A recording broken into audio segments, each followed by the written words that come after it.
mais um programa Porta de Angares, pela skyscience.com.br, Sabe TV. Hoje eu tô com duas figuras aqui. Antes disso, eu vou falar da OroLED. A OroLED ilumina nosso estúdio, ilumina o planeta também. Tô aqui com o Mike Busser e o Fernando Tavares, duas figuraças que fizeram uma viagem de cabo a cabo. Eles foram para onde mesmo foi, Fernandinho? Nós fomos para a Cidade do Cabo, na África do Sul. Saíram de Ubatuba. Saímos de Ubatuba. Rodaram para Dedéu. Agora, conta para todo mundo aí naquela câmera que o Laerte está cuidando pra gente. Quantas horas de voo vocês fizeram, Mike? Foram 442 horas. 442 horas. O nosso levantador de horas. Quantas aqui. milhas? E foram, porra, Fernando, 31 mil milhas? Tá aqui escrito na minha cola. 31 mil milhas. A gente deu a volta pelo sul da América do Sul. Em quantos dias? Subimos tinha que ser no alto verão, né? Do hemisfério norte. Então a gente saiu um pouco antes daqui, né? Foram 5 meses e meio de viagem. Bastante tempo, né? Quantos litros de combustível vocês gastaram? Nós gastamos aproximadamente 8 mil litros de combustível, né? Que foram 442 horas. Nós fomos com o motor Rotax. Não era para você falar do motor Rotax, que ia fazer a surpresa agora para os caras, bicho, mas tudo bem. Agora, conta para os nossos assinantes do que vocês foram para lá. Essa é a parte interessante. Não foi de jato executivo, não foi de aviação comercial, né? É um ultraleve lento, né? Um stall. Um ultraleve feito para decolagem e pouso curto e para voo longo, porque vai devagar para caramba, né? É um ultraleve que voa como um carro, assim, a velocidade em torno aí de 130 km por hora, né? 120, 130 km. Uma viagem e tanto, ninguém imagina, né? Para não ter pressa, não pode se apressar muito. Bom, pessoal, vou contar para vocês uma coisa interessante. Eu conheci essas duas figuras incríveis em Oshkosh. Um amigo, o Cláudio Candiota, pediu para que eu levasse as ferramentas deles de volta para casa, para São Paulo, para poder diminuir o peso. Aí ele contou para a gente a história do que eles estavam fazendo, do voo que eles estavam fazendo pelo mundo. E a história é mais que interessante e tem muita coisa legal para contar, né? No primeiro trecho de Ubatuba a Ushuaia, o que aconteceu de interessante? O tempo nosso de contagem de histórias ele é curto e que o Mike estava lembrando há pouco tempo agora é a questão das pistas lá da Patagônia. São pistas compridas, né, na época do militar, e pistas muito largas. E normalmente pista lá tem um X ainda mais uma no meio. E teve uma pista que o vento muito forte, vento lá de 40, 30, 40 nós é todo dia, dependendo do horário. E o Mike pousou de través na pista nesses 40 metros. Não dava para pousar no sentido normal da pista. Foi pousado de través já em direção para a torre. Nesses 40 metros nós pousamos. Bom, isso aí não dá para ser amador, né? Qual a sua experiência de voo, Mike? A gente tem 10 anos, a gente tem voado junto, né? Praticamente a nossa... 10 anos, aquela altura, a gente tinha o quê? Mais uns 5 anos, né? Na realidade, nós dois começamos a voar tarde, né? A gente começou a voar já bem adulto, né? Sim. E sempre com esse intuito de fazer grandes viagens, né? Não necessariamente aquele voo local, né? Mas de pegar, fazer uma mala e ir embora. E a gente, por sorte, conseguiu fazer isso junto, grandes viagens, né? Muito bacanas, e isso foram levando a gente a querer aumentar, vamos agora um pouquinho mais longe, até que culminou com essa viagem maior. Entendi. Mas aí vocês fizeram um preparo antes, vocês fizeram várias viagens longas dentro do Brasil para poder se preparar para essa viagem? Não foi mais orgânico assim do que propriamente vamos fazer pequenas para depois fazer uma grande. É que a gente foi fazendo e foi tomando gosto, foi mais nesse sentido, né? Que a gente foi a Fernando de Noronha, na época fomos, acho que o segundo ultraleve, foi um pessoal do Rio que foi o primeiro, nós fomos o segundo ultraleve aí para Fernando de Noronha. Aí subimos o Rio Amazonas, né? Aí fomos 2 vezes para Ushuaia, né? Que foi uma grande viagem, já para, na época, aqui o pessoal daqui não tinha essa ideia de viajar mais longe, né? Era uma coisa realmente... E aí, como consequência natural, a gente fez essa viagem maior, né? Até a Cidade do Cabo, na África. Quanto tempo de planejamento para essa viagem? Nós ficamos quase que um ano, né? Inclusive, tentamos, um patrocínio da Petrobras e não conseguimos. Mas nós ficamos assim, um planejamento entre planejar e o sonhar com a viagem, né? Primeiro nós começamos com um sonho. Pô, já fizemos essa, deu tantas milhas, e se a gente tivesse um pouco mais de tempo, será que a gente... Pô, vamos chegar até Oshkosh, de lá a gente... Fomos estudando a possibilidade, né? Então nós ficamos, aí, no mínimo, uns 6 meses já na reta final de preparação do avião, né? Troca de hélice, uma preparação melhor no motor, né? Nós também buscamos alguns conhecimentos na área de sobrevivência em água gelada, né? A questão o uso do bote inflável, da roupa, e nós fomos buscando conhecimento em cima, buscando experiência com quem já tinha feito, lendo alguns livros, e assim foi indo. Isso chegou e nós tínhamos uma janela, como o Mike falou, né? O ponto máximo da nossa viagem é que nós tínhamos que cruzar o Mar do Norte. E o Mar do Norte, você só cruza ele com esse equipamento no verão. Então nós tínhamos que chegar lá no verão. Então nós decolamos de Ubatuba 29 de abril e fomos descendo, né? Com direção Ushuaia. Uhum. E de Ushuaia fomos embreando ali por dentro do Costa Oeste. Canal de Beagle, né? Direção Punta Arenas, e fomos subindo a Cordilheira dos Andes, né? Até chegar lá em cima, né? Então, e tínhamos que cruzar o Mar do Norte no verão. Então, isso fez que nós parássemos em Oshkosh, onde nós conhecemos você, né? Que para nós foi de uma grande ajuda, né? E ali nós compramos os equipamentos para a travessia do Mar do Norte. O bote inflável, as roupas, alguns víveres, alguma comida liofilizadas e tal.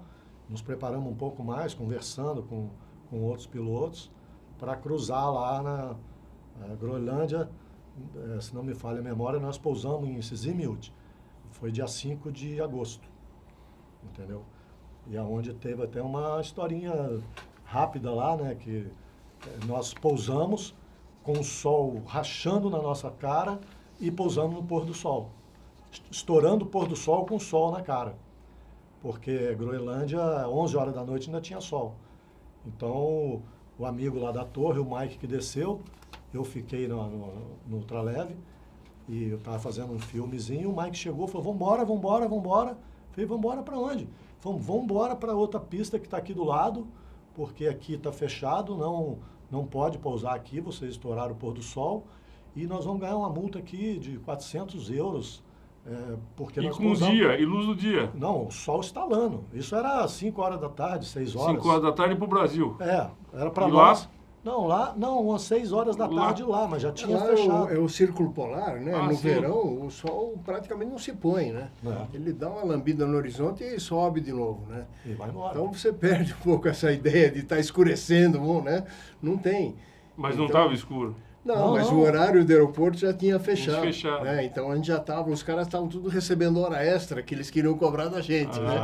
E aí vocês caíram fora para o aeroporto próximo. Não, aí ele fez um acordo lá com o Mike, né? O Mike falou, vambora, que eu fiz um acordo com ele e temos que cumprir. Aí como é que foi o acordo lá que ele fez para você? A gente chegou em Sisimiut, foi a travessia do Estreito de Davis, né? Que você pega do Canadá para a Groenlândia, né? Quando nós chegamos, foi a nossa travessia maior, né? Primeira, né? E chegamos, nós estávamos eufóricos, né? Sisimiut, e aí o cara chamou a gente para a torre, né? O Fernando ficou acertando o avião, eu cheguei na torre e o cara falou, só tem um problema, vocês chegaram aqui depois encerrou o horário, agora tem que pagar essas horas. O pôr do sol era o horário né? do cara, a hora extra do cara. Aí tem uma conta enorme, ela falou, infelizmente nós não vamos poder pagar isso aí, é dinheiro demais, né? Pô, aí ficou aquele problema, o cara, peraí, o meu chefe está de férias lá na Dinamarca, vamos dar uma Resolve. ligada lá e falar com o chefe. Né? Aí, olá, chefe, tudo bem e tal. Explicou o problema e tal. Eu falei, deixa eu falar com os caras aí. Olha, então vamos fazer o seguinte, vocês estão isentos de pagamento desde que sempre falem bem da Groenlândia. E aí? Então, aí eu tô pagando. Até hoje a gente fala muito bem da Groenlândia. Em que parte da viagem vocês ficaram famosos? Ou não ficaram famosos? Porque pô, um evento desse é uma coisa muito legal. Não sei qual tipo de assessoria que vocês tiveram. Mas aí você pegou a internet e olhou lá. Mike e Fernando. Isso aí foi dupla de aviadores. Nós, depois que chegamos na Espanha, nós passamos por Oshkosh, onde nós conhecemos você, e alguém fez um videozinho lá e colocou no YouTube, e eu estava procurando esse vídeo. E dentro do hotel, procurando, eu botei lá, deve ter alguma coisa relacionada a Mike Fernando. Aí bati lá, Mike Fernando, né, e falei, agora tudo que tiver Mike Fernando aqui, ó. Primeiro top, tá lá, Mike Fernando. Aí eu abri. O casal Mike Fernando, espanhóis, não sei o que lá, acabam de casar em Mississauga, no Canadá. Então era um outro Fernando e Mike, um casal lá de gays que resolveram casar e não era o que eu estava procurando. Aí nós ficamos... Mas não ficamos famosos, não. O Mike não faz seu tipo, então. Não. Mas tem uma... Esse é o de famoso também, deixa eu adicionar, que foi uma história colateral que aconteceu aqui num clube de voo aqui do Brasil, né? Quando a gente saiu aqui, a gente continuamos Zé Ninguéms, né? Na época a gente era Zé Ninguéms e aí os caras falavam nesse clube de voo, pô, os caras foram, a ideia é chegar na África, mas pô, os caras vão chegar em Ushuaia. Eu vou chegar lá, vou bater e vou voltar, porque, Andes, da montanha, ninguém conhece. Aí a gente chegou na Ushuaia, né? Aí quando chegar na América Central, a mesma coisa. Aí ele foi subindo e o pessoal falou, porra, mas quando chegar na Groenlândia, os caras vão voltar. Aí não voltaram. Aí quando nós chegamos na Escócia, né? Aí tiveram que, porra, aí não tem mais como voltar. O cara não volta né? mais pra trás. Mas vocês tiveram problema com a justiça, não? Pousaram no lugar e o pessoal achou que... Foi Buenaventura, né, Mike? Buenaventura? Que nós saímos do Equador. Equador. A chefe do aeroporto. Nós saímos do Equador e você fazendo esse voo internacional, você tem que sair de uma fronteira, de um aeroporto internacional e fazer a aduana no outro país, num outro aeroporto internacional. Então nós saímos de São Domingo, né, no Equador, e deveríamos ir para Cali, na Colômbia. E pegamos uma chuva muito forte no caminho e não conseguimos chegar lá. Como a gente ainda estava lá embaixo, na beira do mar, foi, pô, a pista que tem é essa aqui, Buenaventura. E pousamos lá. Chegamos lá, sem plano, sem nada, ninguém sabia quem éramos nós. E ficamos lá retidos, né? Mas retido pela justiça? Pelo exército mesmo, né? A polícia do aeroporto lá era o exército, porque lá é uma área... das Farc, né? Então ali eles pegavam a gente no final da tarde, levavam no jipe do exército para a pousada, de manhã ia lá, buscava, trazia a gente para o aeroporto, para a gente tentar resolver o problema com as autoridades, né? Que explicar, e o nosso plano estava lá em Cali, já tinham comprovado que realmente nós tínhamos passado o plano, porém... Os caras acharam que você era traficante. Nós somos, acho que, o único na história da aviação suspeito de levar droga para a Colômbia. Isso era o inverso da roda. Mas investigaram o nosso avião umas 3 vezes, né? Atrás de drogas e... Acontece, né?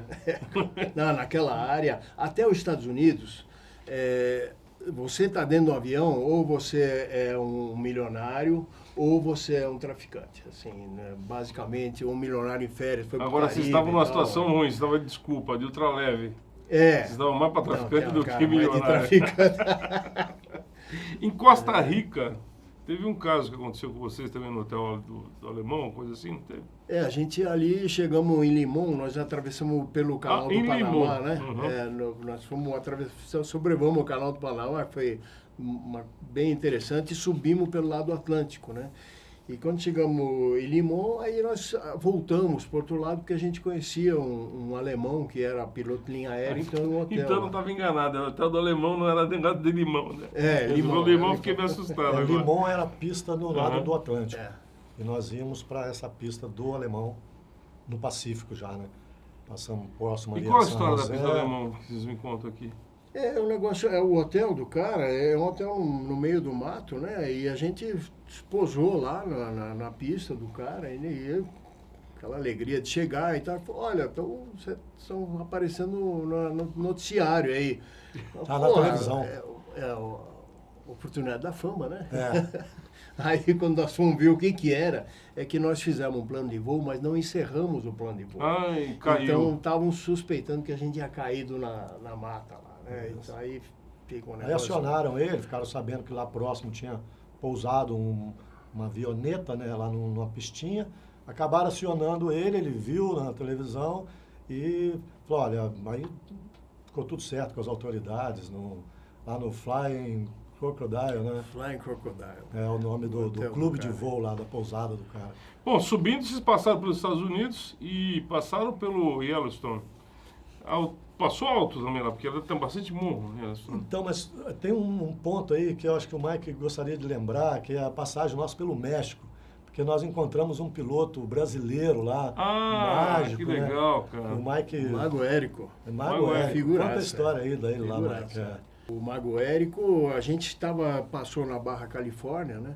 Subimos ao longo da Barra Califórnia e paramos numa cidade que um cara lá que atendeu a gente falou que, olha, tem um brasileiro que passou aqui, é um circo. É um circo que vai de cidade em cidade, né? E esse cara tem um aviãozinho com alto-falantes, né? Então ele voa, é uma atividade aeronáutica, né? Que a gente aqui acho que não conhece muito, mas o cara fazia... Tem um cara que faz isso lá em São José. É, Com o circo, ele fala distinto público, É, aquela exatamente coisa, né? isso. E o cara, aí quando nós pousamos lá, procuramos o Mago Érico, ele estava precisando, a bequilha, o pneu furou. Então Peraí, o Mago Érico morava no México. Sim, brasileiro que ele morava no México, lá. mas ele tem Isso. esse circo, fazia parte, na Fazia realidade é o do circo, Gran Circo Americano. Aí a gente, eu levei ele para consertar o pneu do avião, e quando ele voltou, ele estava super preocupado no telefone que uma das carretas do circo tinha capotado, que é onde... E uma delas tinha dois tigres, que era o que ele usava no... E a gente preocupado, tigre dois escapou? tigres... pois é, a gente estava aí um pouco preocupado, né? Aí subimos no carro, fomos lá com ele, e por sorte era o outro... Uma outra a carreta. outra carreta. Que Não era do Sigrid. Não era do Sigrid, que tinha capotado, né? Mas aí foi uma noite, não ver o show dele, né? E Legal. não fez o show do Tigre, né? Sim. Tinha uma adaptação lá no... Claro. Mas foi muito bacana, o Mago Ele fazia nevar dentro do circo, assim, um negócio muito bacana. Era um circo bem famoso. E o legal é que ele era um piloto aqui do Amarais. Ele contando a história pra gente, ele acabou indo pra lá. Quem sabe é amigo do Laerte, do meu sócio, que voa em Então, Amarais. ele era... tem foto dele aí, né? Depois ele veio até aqui em casa, ele deve ter hoje talvez um pouco menos que a sua idade, por aí. Mas é piloto do Deve ter Amarais. um pouco menos que 22, é isso? Acho que uns 21 anos, mais ou menos, né? Meus amigos, deixa eu pedir aqui o nosso patrocinador para entrar mais um pouquinho de din-din na conta da Sky Science. Gente, fica com a ONOLED e já voltamos. Até já.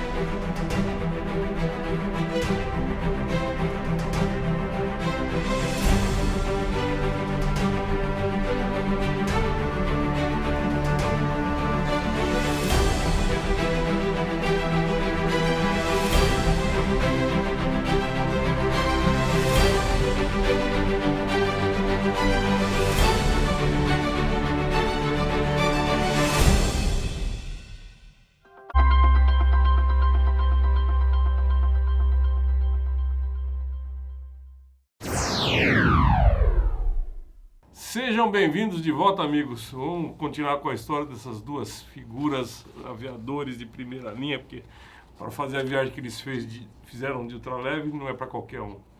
A gente estava contando a história do avião do circo, né? antes um pouquinho. Mas me diz uma coisa, o que aconteceu em Afonsina?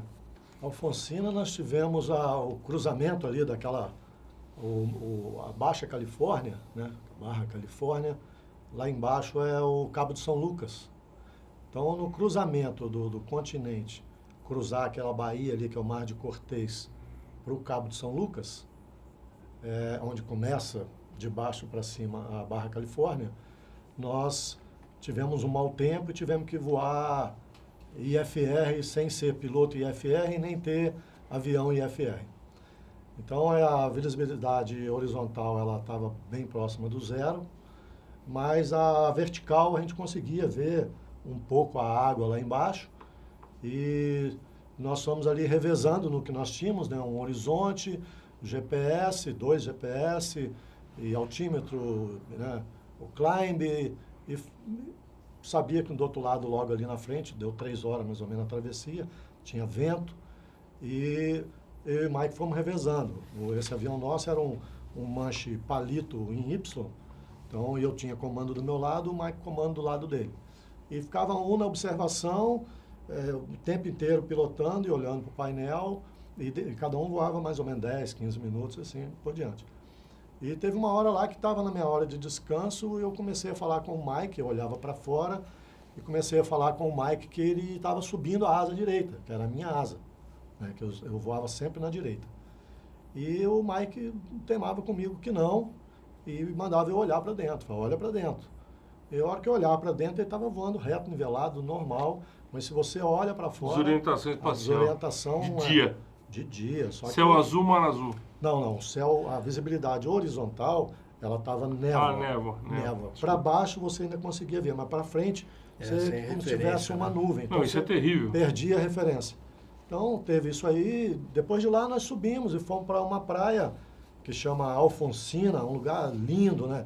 Tem algumas fotos de lá, inclusive, um lugar bonito. E uma coisa que eu lembro bem de lá é que não tinha onde dormir. Né? Não tinha hotel, tinha um lugar lá que o cara falou, olha, eu posso alugar um lugar para vocês dormir, porque aqui não chove faz anos.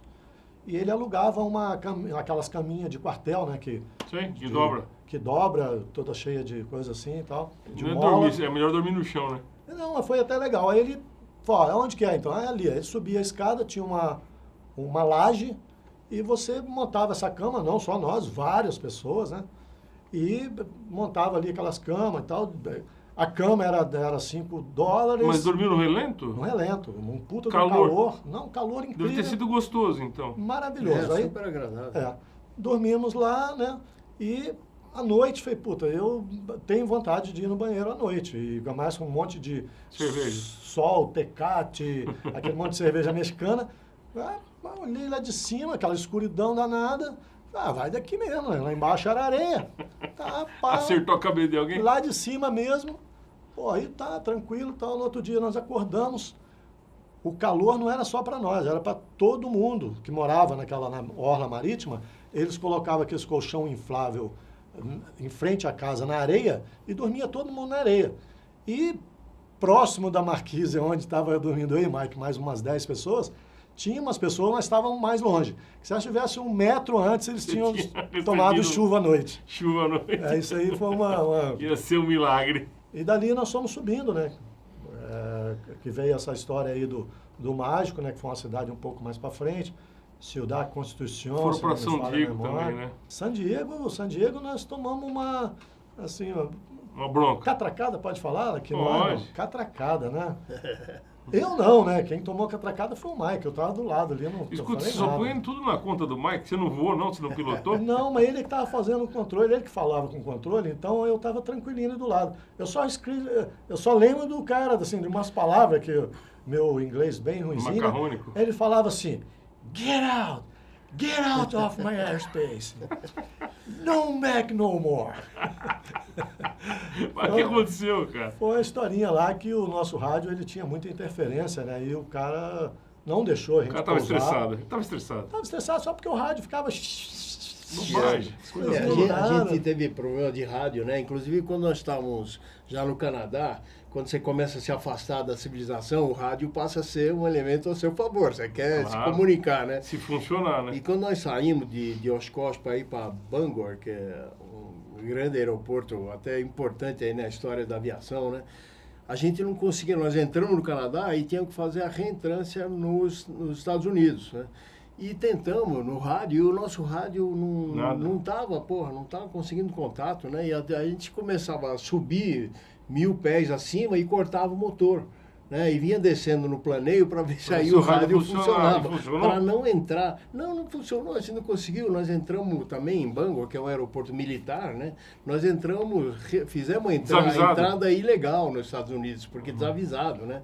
Porque no sul você entra com número, transponder, tem toda uma... Mas pera um pouquinho, vocês entraram ilegal nos Estados Unidos? Não, à volta, nós já tínhamos entrado nos Estados Unidos. Dos Estados Unidos nós saímos depois de Oshkosh, nós fomos no Canadá. Aí no Canadá nós voltamos para os Estados Unidos, para Bangor, para poder pegar nosso equipamento. Mais ou menos na mesma latitude, né? Quase, você voa a reta de Toronto ali, só assim, que você vai para Toronto e depois Bangor, né? E aí a gente teve que reentrar, né? E tem uma certa mecânica, mas a gente não conseguiu fazer pelo rádio, né? Por causa dessa história que o Fernando estava contando, que a gente em San Diego estava se aproximando lá e começamos a fazer a tramitação via rádio, e o nosso rádio muito ruim, e o cara falou: meu amigo, suma da minha ATZ. Eu não quero saber de você. E só volta quando você tiver um rádio novo. E aí depois, o que você fez para poder pousar em outro lugar? Por sorte, no Morro de Trás tinha um outro aeroporto, que eles têm muita... Que o cara lá é legal, lá, né?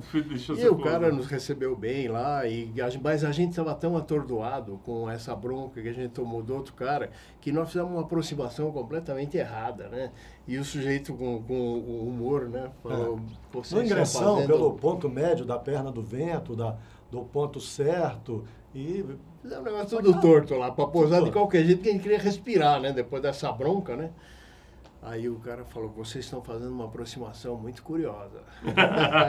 Bastante interessante. E a chegada em Oshkosh deve ser uma loucura, né? Como é que foi a chegada lá? A chegada foi muito legal, né? Oshkosh é doido, né? Antes nós passamos num lugar que foi muito legal, perto de Rapid City, né? Ou Rapid City, onde tem aquelas faces lá dos... Nós pousamos, né? O cara falou assim: viram lá as faces? E aí nós chegamos, estava armando um puta de um chuvão, a gente queria chegar na pista. Nós passamos por trás dela. Aí falou: mas é ali. Eu falei: não, mas não vamos voltar lá. E lá nós encontramos, tinha uns 12 RV mais ou menos, e todos eles construíram os RVs. Tinha gente lá que já estava há 8 anos fazendo seu RV, para ir para Oshkosh. Aí nós ficamos ali batendo papo com eles, né? E dali nós tocamos... uma romaria, né? Toda a aviação americana flui para Oshkosh nesse período, né? A aviação privada, né? Então tem essa entrada por Ripon, que fica talvez a uns 30 quilômetros, né? 40, né? E aí fica um cara no chão coordenando, né? Cada avião que passa, ele identifica, você balança a asa, ele te dá a tua cabeceira para onde você vai pousar, né? Que legal. Então é um trânsito enorme, assim, que flui muito, muito bacana. Mas uma coisa que um adendo que eu para vocês, que aconteceu comigo em Oshkosh, fui fazer um trabalho lá, foi o primeiro trabalho que eu fiz. É muito curioso, porque aquele aeroporto, vocês foram para lá, movimentadíssimo, né? Então o cara dá partida, não chama ninguém, faz o táxi, o cara indica a pista que ele quer ir, ele indica pro cara a pista que ele vai, se é norte, sul, leste, oeste, vai, na cabeceira ele chama a torre e faz a intenção dele: olha, vou pro sul, vou pro norte, acabou, não tem muita confusão, né? Sem muita cerimônia. Sem muita cerimônia. Nós decolamos... Aqui complica por conta da cerimônia, lá é o prático, né? Bom, aí vocês chegaram do Canadá. Aí voltamos pro Canadá. Nós chegamos do Canadá, que nós na somos pontinha do Canadá, que ela é... Edmonton, né, que chama ali? Ali a fronteira, aí você vai atravessar o rio St. Lawrence, né, e vai subir norte, né, em direção ao Polo Norte, né. Sim, Ilhas de Polo Baffin, magnético, né, que fica mais naquele lado, né. E fomos o máximo lá que a gente foi até o Círculo Polar, que é Pangnirtung, é uma vila que tem lá, né, e depois dali a gente fez a curva para essa vila leste. Pequenininha e fácil de achar a pista? Como é que foi isso?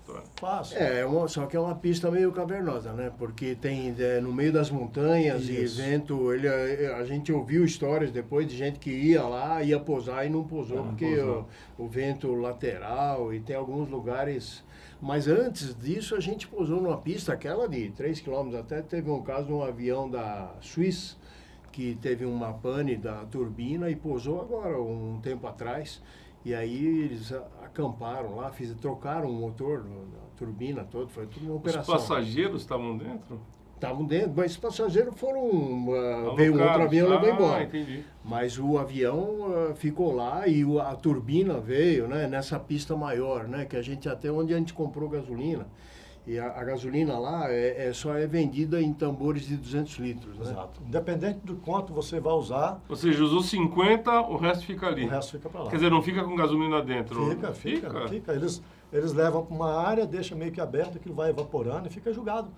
O rapaz lá da Shell, né, que nos atendeu, ele falou que eles são obrigados, por uma lei internacional, em ter Avigás lá. Mas aquilo chegava, às vezes, a vencer o Avigás, eles recolhiam de volta, porque a maioria dos aviões que passam lá era jet, né? É tudo a querosene. Mais barata a gasolina ou não? Nós pagamos no tambor $210. Então saiu 200 litros, um pouquinho dólar o litro. Mas usamos 70 Super barato, né? Nossa, e A gasolina considerando no que você não tem Brasil, outra, pois é, cara. você está no Ártico, né? Então, Gente, no Ártico, aqui no Brasil, um país que gosta de aviação, e a gasolina cara para dedéu. Vamos, né, ajudar quem voa de ultraleve e quem voa também, né? Diminuir um pouco o custo para os aviadores, lugar, não é lá isso? teve uma outra pista, Quacktack, não sei. Quacktack. Quacktack.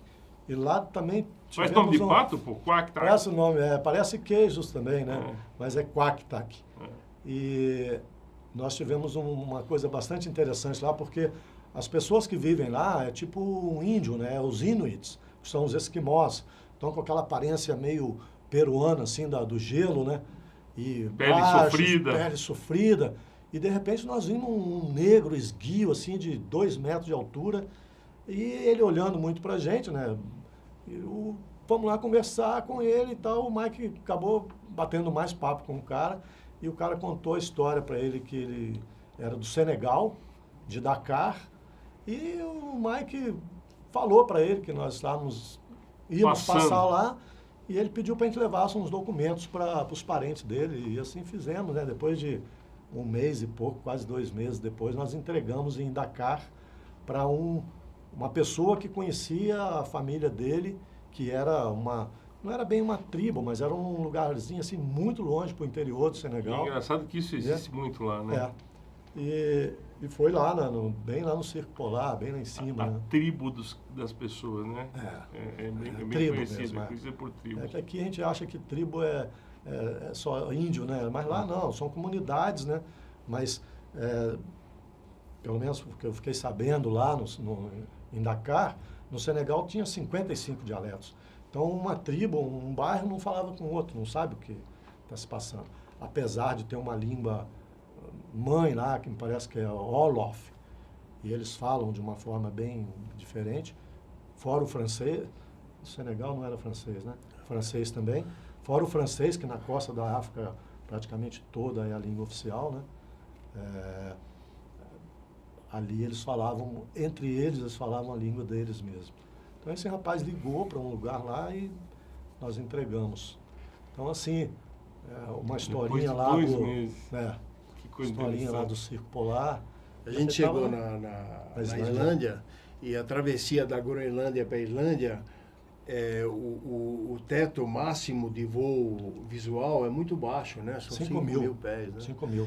Dali para E cima a gente nós tivemos que sair meio que correndo da Groenlândia, porque tinha uma frente subindo, né? Lá era meio uma frente quente voltando, né? E então a gente tinha que ir embora. Tempo, E aí, vamos arriscar e vamos tocar o pau. Só que no meio do caminho as nuvens começaram a vir por baixo e foram empurrando a gente para cima, né? E a gente, obviamente, passou desses 5.000 pés, né? Chegamos a 11.000 na Islândia. E aí o controle da Islândia pegou a gente, né? Falou, vocês aí estão voando IFR? Falei, não estamos voando IFR. Ah, então a 11 mil pés? O que vocês estão fazendo aí? Aí começou uma conversa, né? Então, da hora que vocês pousarem em Reykjavik, vocês vêm conversar com a gente. Né? Vamos tomar uma puxão de orelha. Eu falei de hipóxia, mas teve algum momento que vocês tiveram que voar muito alto? Mais alto que nós fomos, nós dois voando, que teve um momento que Nesse o Mike foi trecho? sozinho. Não, lá não. Nós tivemos aqui para cruzar o deserto, para o deserto de Atacama, a 13.800, que nós pousamos em São Pedro de Atacama. Nossa. Teve uma outra hora Alto que... e quente, né? Então, pô, tem um avião Isso. pesado, a gente passou, nossa, No Equador. Passaram mal, quase passaram estourou, mal. passamos Sim, mal. passamos A E gente- o avião estava voando no limite do A avião. gente estava Tava. até procurando ascendente nos morrinhos, foi a Isso. coisa bem no limite. Ficamos que nem planador, caçando caçando lift ascendente, para subir. Mole. Que velocidade Avião ficou? mole. Qual foi a velocidade máxima e a mínima que vocês tiveram? Isso foi aqui na América do Sul, foi aqui na Patagônia, né? Nós voamos perto de A Porto Patagônia Natales, teve o né? máximo. Entre Não, a Porto máxima Natales mínima. Porto Ah, é? Natales e Tilitico, né? Por ali. pertinho de Porto Natales, ali Perto perto de Porto da Natales. reserva, né? Ali nós, o controlador, o amigo lá da torre já tinha falado, vocês vão para lá, é melhor vocês passarem pelo Pampa Argentino e sair lá no Chile de novo. E nós queríamos ir numa pistazinha que tinha lá encravada no meio dos Andes e fomos nos embrenhando por ali e chegou uma hora que foi, o Mike falou, puta, tem alguma coisa errada, nós estávamos a 6 nós. Nossa velocidade, Nossa. nossa VS ou GS, estava 6 nós. Ventão de proa. Ventão de proa, aí falei, puta, vamos... 70 nós de vende proa. 70. Tava andando de marcha ré. Mas, parado. Achando que a gente tava viajando, não tava. Dava pra Tava descer. parado, é. Dava pra Então, descer.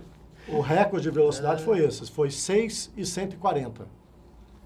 Esse foi o nosso recorde de velocidade legal. máximo e mínimo. Quando Foi aí demos aqui. volta, porque a gente achou que era um problema do GPS. Pô, É. quebrou o GPS, agora estamos ferrados. Não, mas lá vento Vamos fazer forte. um Aí deu 180. uma volta aí.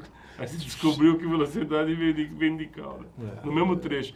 Mas no trecho. lá em cima, quando vocês cruzaram da Groenlândia, vocês tiveram que cruzar pelo mar o que é ali? Para a Islândia é pena mais curta, né? Só para fechar a questão lá da Islândia, né, que o Mike estava contando, nós chegamos a 11 mil pés, achamos um buraco e ficava, nessa hora eu estava falando para o Mike, vai fechando a curva e fizemos uma espiral, né? E fomos descendo, Furou a até em camada. cima da água. Não furamos a camada, achamos um buraco.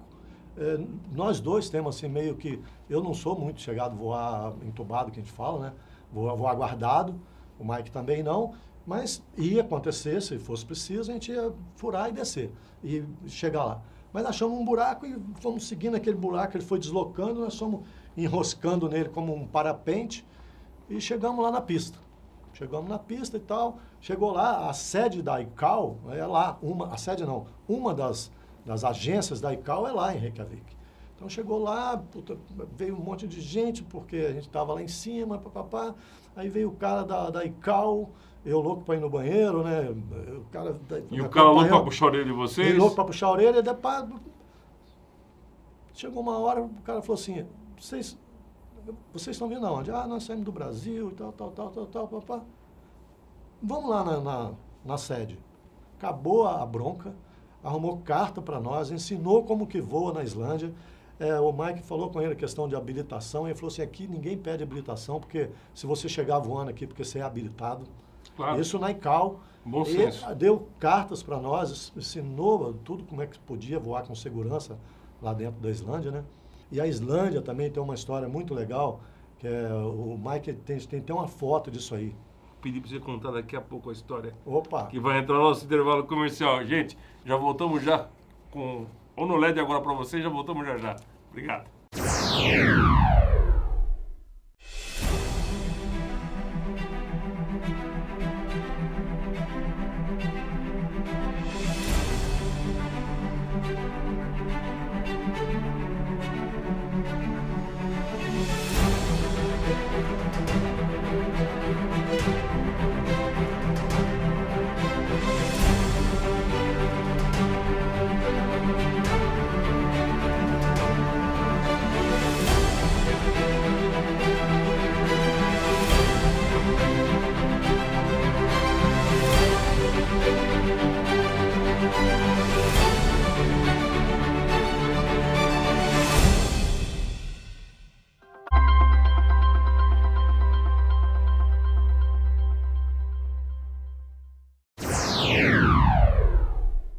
Pessoal, estamos de volta aqui com mais aventuras do Fernando e do Mike. Estava contando a história do...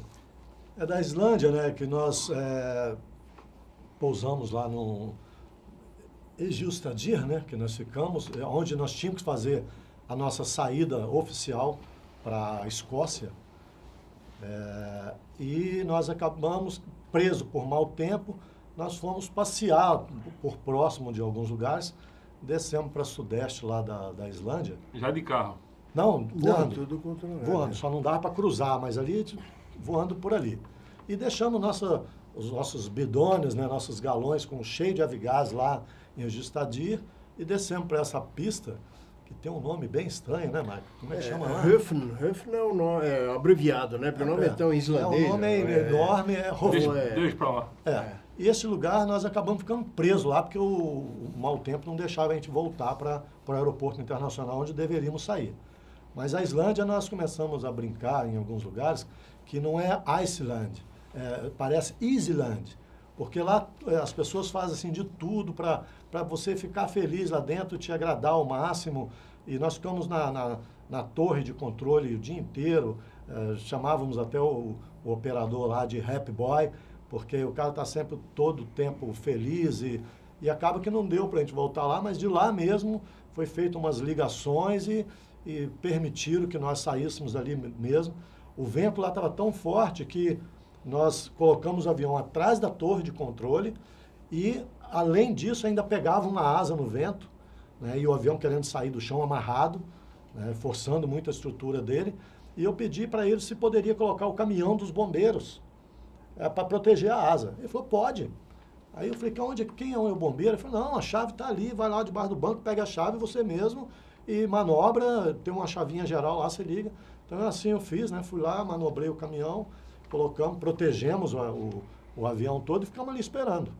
E no dia da nossa travessia, nós voando com esse avião aí que voa normalmente a 70 nós, 80, quando está muito feliz da vida, nós cruzamos esse mar lá, que eram, se não me falha a memória, 530 milhas náuticas dessa cidadezinha até Stornoway, na Escócia. Nós tínhamos uma expectativa de cruzar em 7 horas, nós tínhamos combustível para 9 horas e acabamos que nós cruzamos em 5 horas e meia. Nós tínhamos... Ventão de cauda. De cauda com uma GS de 110 nós em alguns momentos. Que beleza, hein? Então nós chegamos bem, fizemos bem a travessia, até chegar do lado de lá, que o lado de lá deu uma complicada, né? Mas deixa para contar daqui a pouco esse troço. Eu queria voltar um pouquinho para trás. Vamos lá. Você me deu uma cortada uma hora. Teve um trecho lá que te perguntei de Yellowstone, só que a gente acabou desviando a conversa. Como é que foi passar por cima desse parque, que é um parque conhecido no mundo inteiro, com vulcões e... Aquilo ali é um parque de diversão, né? Para quem está voando. Então, você poder observar aqueles geysers, né? Aqueles esguichos de água quente lá de cima. Vocês conseguiram ver isso? Conseguimos. Nós voamos bem baixinho lá dentro, né? No dia da nossa saída de lá. Tem pista lá dentro? Não? Tem uma pista na chegada do parque, Yellowstone. né? Em Yellowstone. O nome da pista é Yellowstone? Não? Não me lembro. Não lembro. Eu sei que nós dormimos, inclusive, lá, né? Tem o quê? O que é lá? Uma pousada, um hotel, uma cabana? Uma área muito grande, né? O Yellowstone, esses parques americanos, bom, também os parques brasileiros são muito grandes, né? Mas foi o segundo parque significativo, vamos dizer, que a gente sobrevoou, que foi na Califórnia também, o Yosemite, nós sobrevoamos, né? Lar do fotógrafo Ansel Adams. Ansel Adams. Fez as fotos muito maravilhosas. Nossa Senhora. Show. E a natureza lá é maravilhosa também, né? Todas aquelas formações, né? Do Half Dome, El Capitan, são rochas que realmente impressionam pelo visual, né? Então, e também Passou coladinho nessas rochas? Passamos pelo vale, né? A gente só tem uma autorização especial, nada? Não, se você pedir, não sai, porque eu acho que até é zona proibida de sobrevoar. O que a gente fez lá, acho que não é muito... Manicacagem.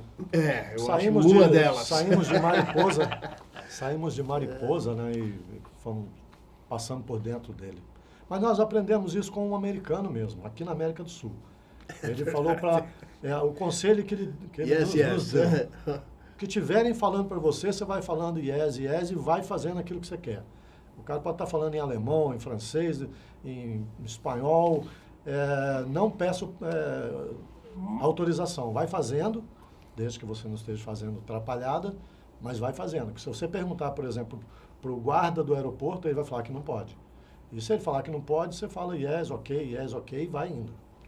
Então lá também o americano ele dá essa liberdade também. Mas é legal isso, porque um amigo meu falecido, Eduardo Fabiano, voou em torno da Estátua da Liberdade com o PA-18 um pouco depois do atentado de 11 de setembro. Então, quer dizer, essa coisa da liberdade do voo lá é muito bacana. O americano ele tem menos essa neurose que nós temos aqui de controlar tudo.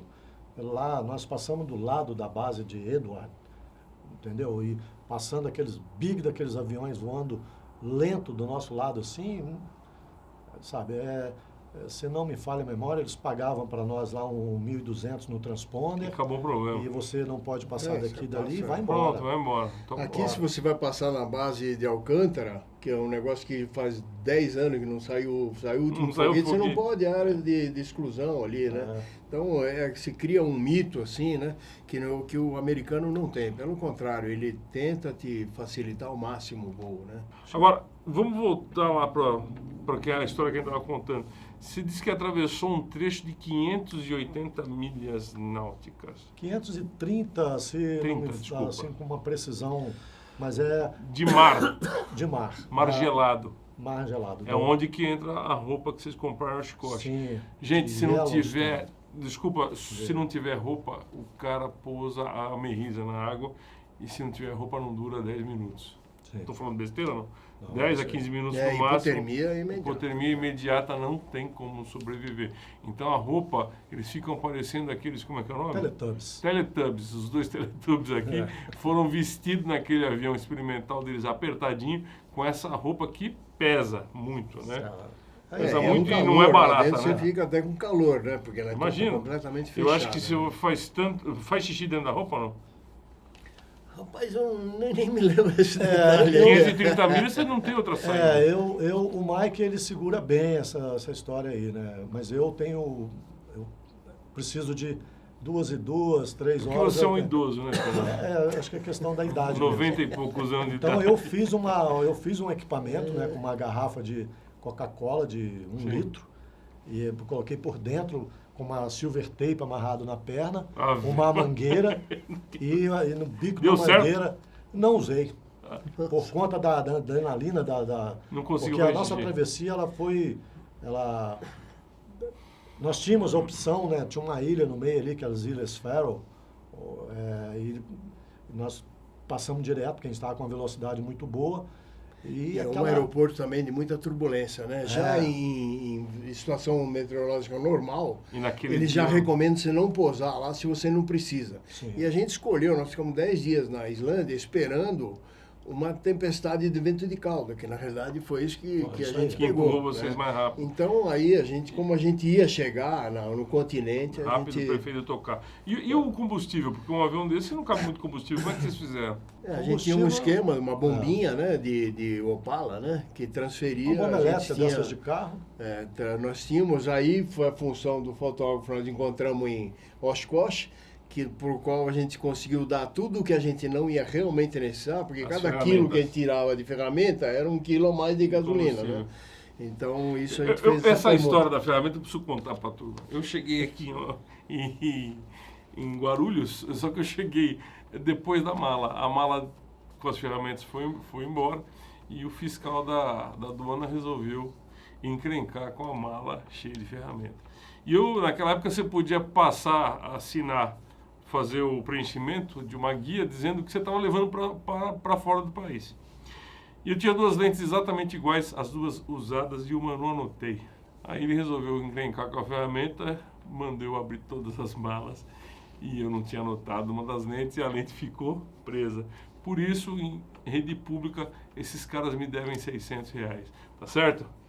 Vocês vão pagar quando, eu quero saber? Não, No 600 final do- cruzeiro, né? Não. 600 cruzeiro, ainda não Era cruzeiro. É cruzeiro. E a intenção é pagar com o recebimento do cachê aqui dessa... Já faz, isso só faz 11 anos, né, Fernando, que pra 11 aconteceu anos, essa brincadeira toda. Foi muito legal, de Exato. qualquer forma. Bom, e aí, vocês colocavam o combustível, quanto a mais vocês tinham de extra? Nós tinha para 9 horas de voo, né? E Bastante. fizemos em 5 e pouco, né? Bastante. Então foi bom. Mas olha, como é bom você ter gasolina a mais. Ah, sim, com é certeza. um alívio. Seria Porque bom a se Inglaterra, tivesse, a Escócia estava longe. se tivesse 2 motores também seria bem legal, não dá não? Rapaz, você sabe que é engraçado, esse negócio de travessia no mar, a gente depois sempre associa um pouco a uma orquestra sinfônica, né? Porque quando você está numa situação voando normal, o motor do barulho é um motor uníssono, né? Aquele pá. Mas quando você está fazendo uma travessia no Ele mar, tem todas você as começa notas. a ouvir a flauta, Do ré, mi, fá, sol, lá, o si, cara do. do sininho, né? Ai. O maestro respirando, fala, porra, mas esse cara não estava aqui, quem que é, né? Abre outras O motor- portas o motor da que motor que era? percepção, né? O Rotax. Um Rotax, você falou no começo, tem um Rotacão Rotax velho. firme. Funcionou firmão, né? Filho. Funcionou. E quando a gente chegou perto da Escócia, a gente teve esse mesmo problema da Islândia, que foi chegando perto do continente, as nuvens começaram a se empilhar, né? E a gente estava muito alto, foi um erro que a gente fez, né? A gente devia ter descido ao nível do mar e a gente já ia pousar em Stornoway, né? Que é uma ilha da Escócia, né? Mas a gente aí demorou tanto a achar um buraco nas nuvens que quando a gente achou o buraco, a gente já estava dentro da Escócia, em terra firme, né? E aí também tivemos que descer helicoidal ali e voltar ao nível do solo, atravessar o canal de novo e voltar para Stornoway. Vocês atravessaram o Canal da Mancha. Depois isso da Inglaterra para a França, né? Que sensação, hein? Onde aconteceu o dia D, não? Foi? Canal da Mancha? sim, ali, Então. Normandia, né? Toda a aviação na Inglaterra, nos Estados Unidos também, né? Mas na Inglaterra é muito presente esse negócio da guerra, né? Porque toda a Sim. infraestrutura inclusive a questão do museu aeronáutico, né, de Duxford, que a gente foi parar por acaso, né, Fernando? Conta a história aí. Na Inglaterra nós voávamos, às vezes, meia hora num dia. Porque nós decolávamos, acordava cedo, esperava dar um tempinho bom, limpava um pouquinho, decolava, Aí é ia a fora. 1000 pés, mas a coisa ia fechando, a gente pousava. Então e nós sempre evitamos grandes aeroportos, né? Sempre aeroportinho regional, para não ter burocracia, poder comprar uma autogás e não precisar de abastecer com água de gás, e para poder fazer E a gasolina viagem. lá é boa, né? A gasolina é Não boa, é que sem nem a álcool. nossa aqui. A nossa é assim. Então com teve álcool, um lugar lá que nós, vamos achar uma pista e estamos olhando para baixo, aquele monte de avião grande no pátio. Falei, não, cara, mas não tem outra pista perto, vai ser ali mesmo. Então vamos, frequência, né? Já tinha os manuais com as frequências das pistas e tudo mais. Entramos na frequência, circuito, e o Mike alinhado para pouso, uma reta de uma pista enorme, cheia de aviões grandes dos lados, e o cara cantando na pista do lado. Só que a pista do lado não tinha pista. Tipo assim, a 16, nós estávamos na left, ele mandando para right, ou da right para left, coisa desse tipo. E quando nós fomos ver, ele estava mandando a gente pousar num campo quase que um campo de golfe. Então, era uma pista de grama, e quando nós pousamos, estamos vendo uns aviões assim, falei, cara, que avião é esse? Pô, mas esse é um Ford. Segunda Guerra. Esse é um trimotor, esse é não sei o quê. Onde é que nós Usaram estamos? no museu. Aí encostamos perto da torre, descemos, fomos lá conversar com o rapaz da torre, e o cara começou a contar a história, o pessoal da torre, falou, vocês não conhecem? Não sabemos.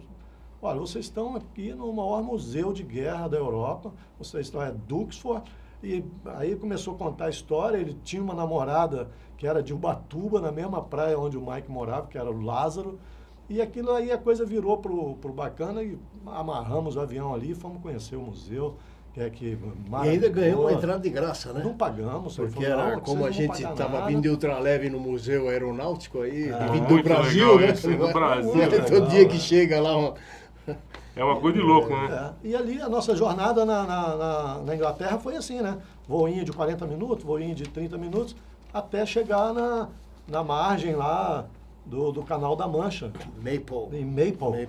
Uma pista pequena também, de ultraleve, né? E ali de Maple nós cruzamos o Canal da Mancha para Le Tourquet, né? Quanto tempo de cruzamento do Canal da Mancha? Costa, Na né? costa, Meia hora, é rápido, né? rápido, acho que o são estreito lá é... 13 milhas ou 30 milhas, é pequeno. É, pequenininho. É pequeno, acho que são 13 milhas. a parte Agora, nacional. assim que a gente chegou na França, tempo bom, né? Porque Sol. a Inglaterra, Que beleza, só hein, Bi? tempo ruim. Na chegada nossa lá na Le Tourquet, né? Que é Copo de Opale, que são aquela ali, né? Costa lá, né? Na costa. Então cruzamos, chegamos lá, aí, pô, vamos fazer a aduana, né? Entra num computador, vai pra aquelas coisas todas. Aí o cara do aeroclube falou assim, não, vocês estão vindo aonde? Vocês vão pra onde? Não, vamos... Não, tá, marca no caderno ali, ó, pra onde vocês estão querendo ir, ó, não passa de 1.500 pés e fica à É vontade. que os caras são a pró-aviação. Isso, né? aí, dali... Quantos anos de história da aviação? Imagina. É muito tempo. Mesmo quando nós chegamos na Escócia, né, em Stornoway, a gente fez a travessia da Islândia para a Escócia, a gente teve aquele tramitação de voar contra o vento na volta e tal, né? Quando a gente chegou, a gente foi lá na torre fazer a mesma coisa, né? Papelado. O cara olhou pra gente e falou, pô, vocês estão cansados. Faz o seguinte, amanhã vocês vêm aqui e faz a papelada toda aí. E foi legal. Vai tomar uma cerveja. Não, uísque. lá é um uísque nacional. Na Escócia é Ah, uísque uísque nacional. nacional. Só uísque nacional. Que beleza, hein? Foi o dia que nós dormimos, não jantamos, nós fomos para um barzinho, na boquinha de um pub assim, e o cara viu a gente tomando uísque lá, ele falou com a garçonete, né, que a gente não sabia tomar uísque. Aí ele falou, pô, ensina para nós então, né? Aí ele foi ensinar. Uma cerveja preta e um uísque. Uma cerveja preta e um uísque. Nossa, se tomaram um porre, fenômeno. Ó, no outro dia... Você não lembra do que aconteceu? Não, nós subimos para a pousada, eu acordei deitado no chão, o colchão ali, eu deitado no carpete, o Mike com a barriga em cima do colchão e ajoelhado, dormindo ajoelhado assim, em cima do colchão. E ali, só. Mas não deu dor de cabeça, que foi o uísque nacional. Abraçado. Não. Aí ia ser... Não. Mas foi um dos pontos da viagem de maior alegria, né? Realmente você chegar, atravessar o oceano. Horas, eu imagino. Foi uma Tomamos alegria. Tomamos muito. Bom, a viagem no fim finalizou com mais alguma aventura diferente mais alguma coisa legal para se contar? Ali na França teve muita coisa legal, né? Teve um pouco, nossa. Teve a história lá da família. É que se você pega, por exemplo, do Brasil até o México, o menu é uma coisa, né? Os Estados Unidos e Canadá, Europa, é outra, né? Já os caras têm toda uma tradição, tem o respeito, tem a legislação, que tem uma série de coisas, né? Aí quando você vai para África, você volta... Marrocos, vocês passaram por Marrocos? Passamos Marrocos. E aí, como é que foi? Pelo o Estreito de Gibraltar, né? Cruzamos da Espanha, né? Para a entrada na África. Jerez de la Fronteira, né? Para Tanger, ou Tanger. Fácil de voar lá, controlador amigável? Lá o que eu senti no Marrocos é que o europeu, ele, o voo na Europa, ele é um pouco, tem muita cidade, muita montanha, então é uma coisa um pouco mais complicada, mais trabalhoso, né? Então, quando um cara desse chega num país subdesenvolvido, vamos dizer assim, ninguém relaxa um pouco, né? E o pessoal marroquino fica muito puto com essa questão, né? Eu acho que dá para entender, assim, o cenário, né? Então, eles fazem lá um pouco, o voo visual não é livre, e no Marrocos, é um voo que se você vai para lá, você tem que ir para lá e depois em cima da cidade, é meio... Corredores. Como se tivesse corredores visuais. Se fosse voar por aqui também, que aqui é cheio de corredores. Também mas lá não tem essas cidades que mas não tem muito aqui, avião né? também voando por cima. Não tem nada. É mais avião comercial. Nada, Bom, aí chegando do final, como é que vocês voltaram para o Brasil? O avião ficou? O avião ficou lá, né? Aviação comercial. Nós terminamos numa fazenda. Terminamos num aeroclube lá de Cape Town. Um aeroclube, nós íamos deixar guardado lá. Aí começamos a contar a história. Aí o cara falou, não, aqui tem um rapaz aí que, ele é apaixonado nisso, ele vai querer saber da história de vocês. decola daqui, pousa lá que ele vai receber vocês. E assim nós fizemos. Nós decolamos, ele era meio que o chefe da aviação experimental lá, né? Charlie. E pousamos no aeroclube quase que particular dele. E lá ele arrumou um hangar para nós, deu a casa dele para nós, que ele estava indo para a França assistir um jogo lá de Rugby, era de final rugby. do campeonato de rugby. Final. E deixou a casa, falou, tá aí a casa, é um quadriciclo para vocês andar, não vão na cidade, porque vocês podem se acidentar, e realmente, porque é mão contrária. E nós ficamos, ia lá, lavava o avião, preparando o avião para a gente vir embora. Aí guardamos o avião num hangar e viemos embora. Pegamos o avião, fomos para Joanesburgo, né? Quer dizer, vocês foram em 3, né? Porque o avião vira companheiro, né? Não, o avião, nós tem alma, né? largamos de lá, Imagino. né? Considerando o tamanho do avião e a questão do motor Rotax, né? Todas essas circunstâncias, loucura, né? né? Porque eu me lembro, quando eu comecei na aviação, a gente foi num primeiro encontro lá em Minas, né? E estava chegando um cara dos Estados Unidos, um piloto que estava trazendo um avião dos Estados Unidos, que acho que era até um avião acrobático, se não me engano, né? Eu fui falar com ele, falei, porra, eu tenho, assim, mente de fazer viagens maiores e tal, o que você acha? Ele falou, bom, você pensa em ir com o quê, né? Aí, com que motor? Eu falei, a gente, aviação leve, Rotax. Ele falou, posso falar um negócio? Não vá. Aí, porra, aquilo marcou, né? Mas aí a gente começou a fazer nossas viagenzinhas, né? O motor não sabe onde Ushuaia e tal, e a gente foi vendo que o motor é plenamente confiável, né? É só você cuidar, né? Só cuidar. Tem tem que coração. fazer, Claro, claro.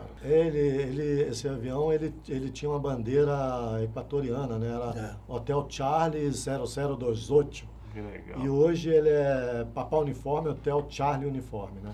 Bom, amigos, Internacionalizado.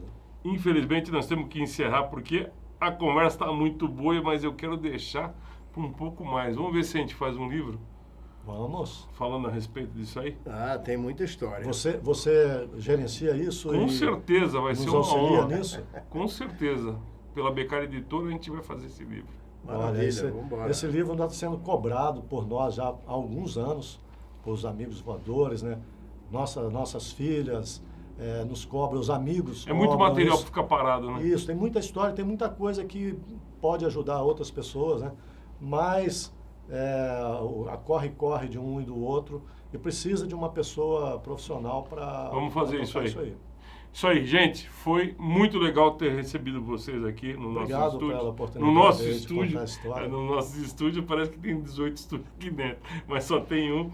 Mas foi muito legal vocês contarem essa história maravilhosa. Obrigado demais. Obrigado a você por Rende permitir muita que- conversa. Vamos ver se a gente pode marcar mais vezes. Graças ao nosso amigo e meu querido irmão Alexandre Canteruccio, que deu essa reencontro que foi exatamente. O Canteruccio muito legal. Um cara Esse voador também de apaixonado trabalho. pelo ar, Apaixonado né? pela pela aviação, é um Isso aí. sujeito fantástico, é um irmão de alma, né? Que a gente Ele é costuma irmão dizer. de alma. Do mesmo Gente, lote. muito obrigado por ter vindo.